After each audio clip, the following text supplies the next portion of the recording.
episode dari 11 Akuntansi 2. Saya akan menjelaskan materi administrasi dengan Ibu Adelia, yaitu materi PPh 21 Pegawai Tetap. Baiklah, kita masuk ke soal. Adi Agama adalah seorang karyawan di PT Mitra Usaha dan memiliki NPWP. Pada bulan Januari 2023, Adi Agama menerima gaji pokok sebesar 13 juta. Adi Agama sudah menikah dan memiliki 2 anak. Tunjangan yang harus diterima Adi Agama adalah tunjangan istri 5% dan tunjangan anak 2% per anak. Adi Agama harus membayar iuran pensiun sebesar 3,5%. Berapa PPh 21 yang harus dibayarnya setiap bulan? Kita akan langsung masuk ke pengerjaannya. Bisa masukkan gaji pokoknya terlebih dahulu.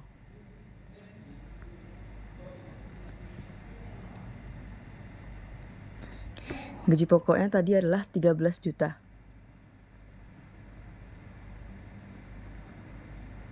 Lalu masuk ke tunjangannya. Tunjangan istri 5%, maka tunjangan istri 5% dikalikan dengan gaji pokok. Jadi 5% dikalikan 13 juta.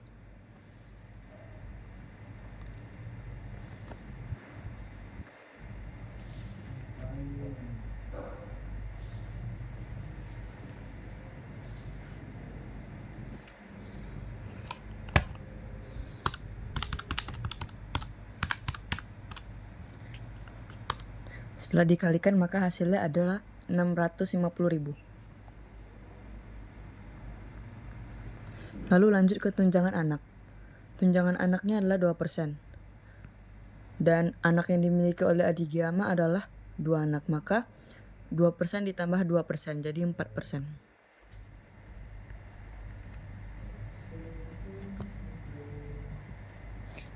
Dikalikan dengan gaji pokok, maka 4% dikalikan 13 juta.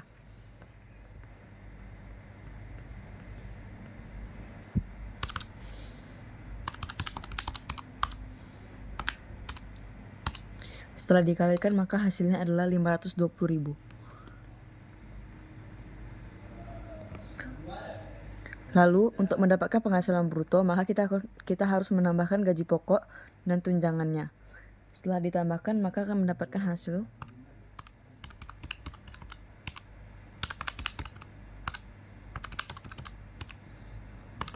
14.170.000. Ini adalah penghasilan bruto.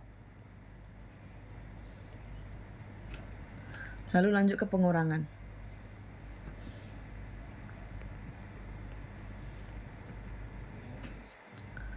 Setiap jabatan harus memiliki biayanya, maka biaya jabatan yang terkena adalah 5%. 5% dikalikan dengan penghasilan bruto.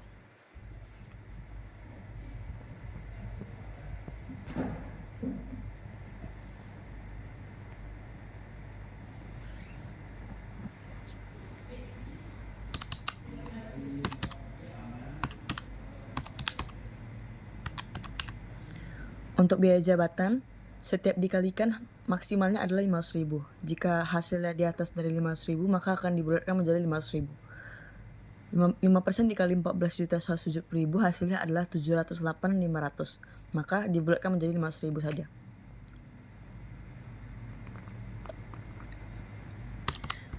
Lanjut ke iuran pensiun. Iuran pensiun yang harus dibayar adalah 35%. 3,5%. Dikalikan dengan penghasilan bruto.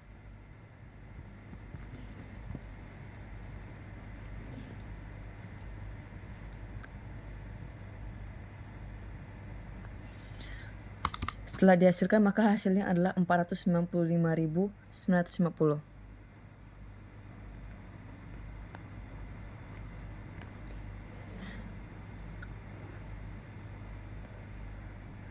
Lalu tambahkan pengurangan ini untuk dapat menghasilkan penghasilan kena pajaknya. Maksudnya penghasilan neto.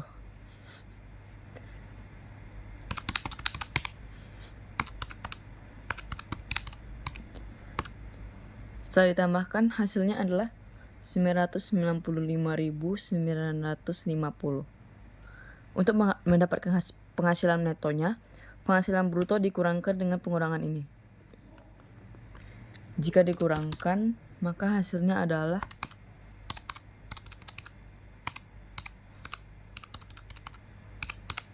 Hasilnya adalah 13.174.50 perak.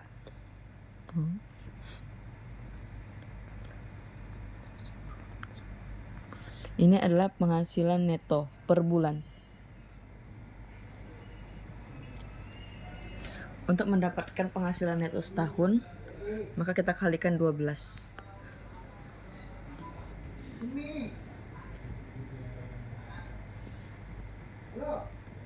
12 dikali penghasilan neto per bulannya. Penghasilan neto per bulannya adalah 13.174.50.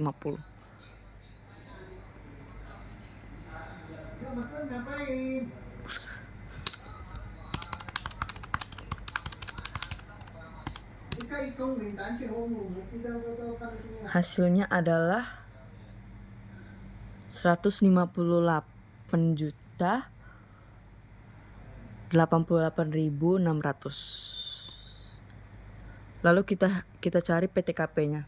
PTKP-nya dia sudah menikah dan memiliki 2 anak, maka tanggungannya adalah K2. Untuk rumus K2 adalah 67.500. Penghasilan neto setahun kita kurangkan dengan PTKP-nya, maka hasilnya adalah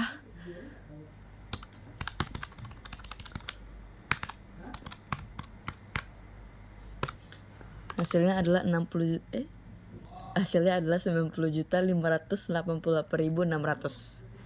Itu adalah penghasilan kena pajaknya.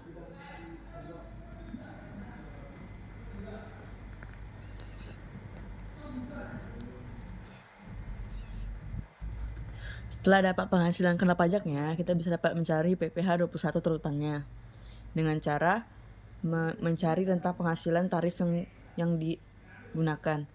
Untuk 60 juta ke bawah itu 5%, sedangkan 60 juta ke atas itu bisa 5% sampai 250 juta, 15%. Karena di sini 90 juta, maka kita akan ambil 60 juta terlebih dahulu dengan mengalihkannya 5%, lalu sisanya akan dikalikan dengan 15%.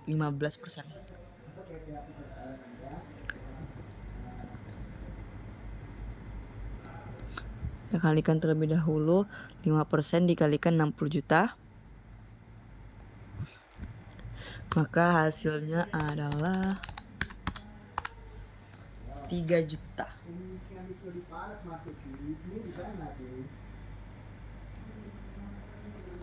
Lalu 90 juta tadi dikurangkan dengan 60 juta, maka sisanya adalah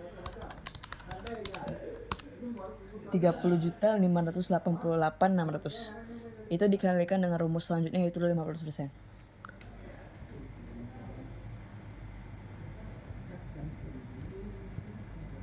Maka hasilnya adalah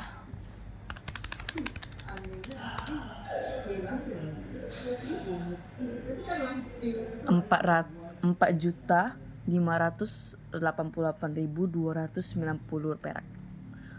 Lalu kita tambahkan menjadi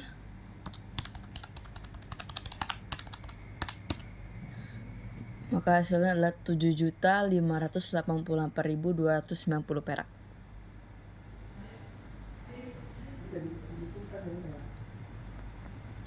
Ini adalah PPh 21 selama setahun. Untuk pertanyaan dari soal ini adalah per bulan, maka kita akan membagikan penghasilan PPh 21 setahun untuk mendapatkan per bulannya dibagikan dengan 12, karena setahun ada 12 bulan.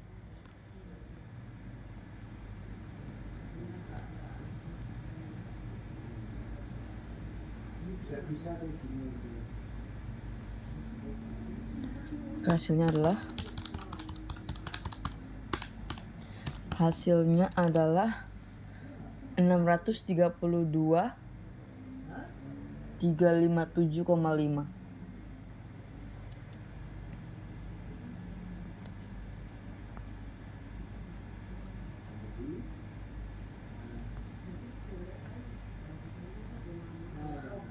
Setiap hasil yang memiliki koma maka harus dibulatkan. Karena dia koma 5 berarti dibulatkan ke bawah, jadi hasilnya tetap 632.357. Ini adalah PPh 21 per bulannya. Jadi PPh 21 adiagama yang